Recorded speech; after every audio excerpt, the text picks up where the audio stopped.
historical journalist of the Bay Area. Welcome back. You know, the word philanthropist gets batted around a lot, but today I am sitting with someone who, although he doesn't describe himself as that, has helped a lot of causes in the LGBT world. Baum, welcome. Thank you. Before I talk about that, though, I want to talk about something more immediate that I realized the other day. You were actually there in Egypt during the recent revolution, there on a trip. What was that like? It was exciting to be where history is being made, because it was obvious that history was being made. It was a little scary a few moments, but we weren't there very long. Mm-hmm. We arrived in Cairo on day 2 and left on day 5. Mm-hmm. So the most of it, the worst of it, hadn't yet happened. Right. Well, now we were watching it on our TV screens and our iPhones and all that kind of stuff, but you were right there in the middle of it, and you couldn't talk to any of us because no phones were getting in or out. That's right. Describe what you saw. Well, the most describable thing that I saw was a street like Geary Boulevard, a 6-lane highway, full of people, just blocking the road because there were hundreds and hundreds and hundreds of people marching downtown from the area where the pyramids are to demonstrate. And we were in a bus coming back from the pyramids, and we weren't sure that we'd be able to get through, but it turned out we were able to. The crowd was very well-meaning and very happy, and we kept doing the peace sign to them, and we got through. And do you think they knew that you were Western or American yes. tourists? Yes, definitely. And these were young people, old people? Mostly young people. Mostly young people, by the hundreds. Uh-huh. And at any point did you feel frightened? For about 20 seconds. And yes. So what was happening in those 20 seconds that frightened you? Nothing. But here was the road literally blocked by all these people, and one never knows what a large group of people is going to do. Mm-hmm. So it took me a while to realize that they were well-meaning and they were happy to have us there, and they actually parted so the bus could go through. Mm-hmm. And some of them were doing like this to get us through. Mm-hmm.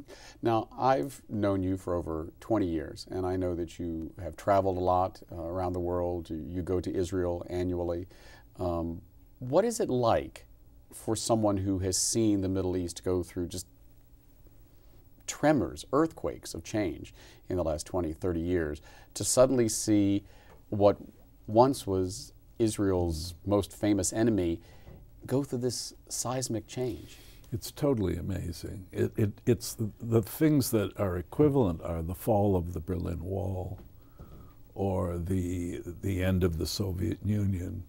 Those are the only two things I can think of that are comparable in importance to what's going on now. Mm-hmm. Of course, we don't really know the ultimate outcome. We don't know it in Egypt, and we certainly don't know it in Libya mm-hmm. or some of the other countries where there are demonstrations going on. But mm-hmm. for the time being, it's just marvelous. It's mm-hmm. just wonderful. It's unexpected. Not that you could speak for the government of Israel or the Israeli people. You could say that again. But what do you think the feeling on the street in Israel would be? Well, I know what the feeling is because I've talked to some Israelis in recent days. They are worried because to us here, the uncertainties of Egypt and the other countries are interesting and perhaps of some importance, but to Israel it's of major importance. Mm-hmm. They have counted on their peace with Egypt and their peace with Jordan, and no one knows what's going to happen, really. Mm-hmm. How challenging, or maybe it isn't challenging, correct me if I'm wrong, is it being a very openly gay member of the Jewish community who's traveled to Israel, has a lot of friends in Israel? Is that an interesting dichotomy, being gay and Jewish and a friend of Israel's? And not anymore. Maybe it was.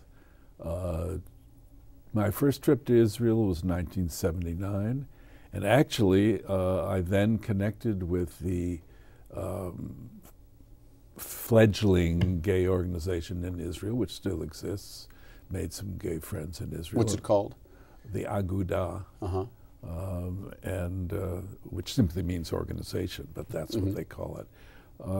And I've kept up contact with the people I met then for all of these 30 years since then.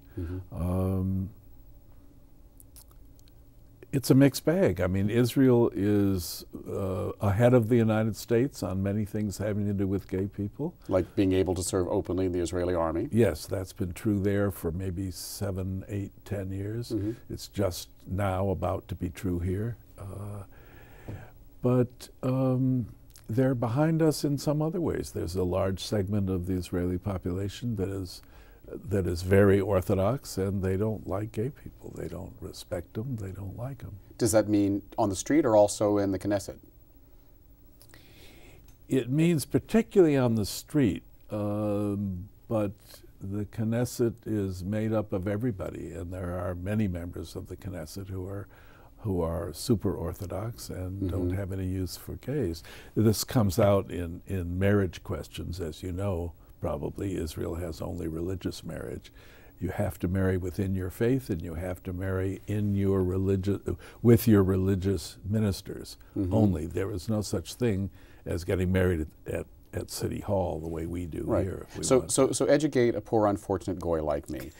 You're gay, you're Jewish in California during that brief window, or in Iowa or Ontario or wherever same-sex marriage is real marriage, not a kind of marriage.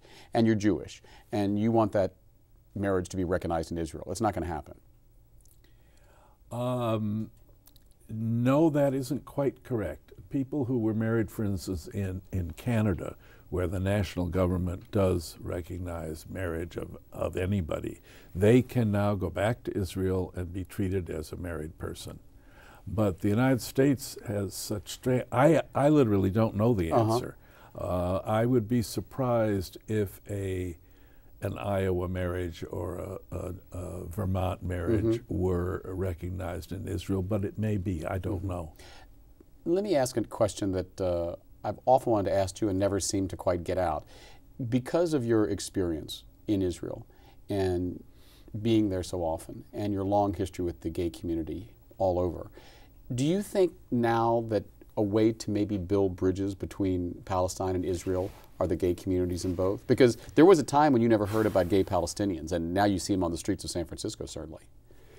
Well, one of the reasons you see them on the streets of San Francisco is they're not welcome in their own homeland.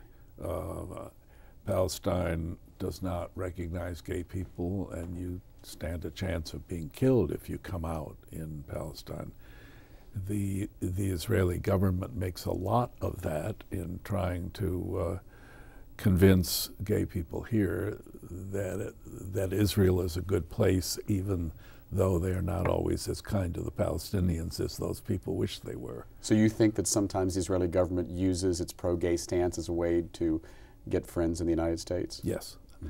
It does, and if I were them, I would do it too. I mean, you use whatever argument you have available to you.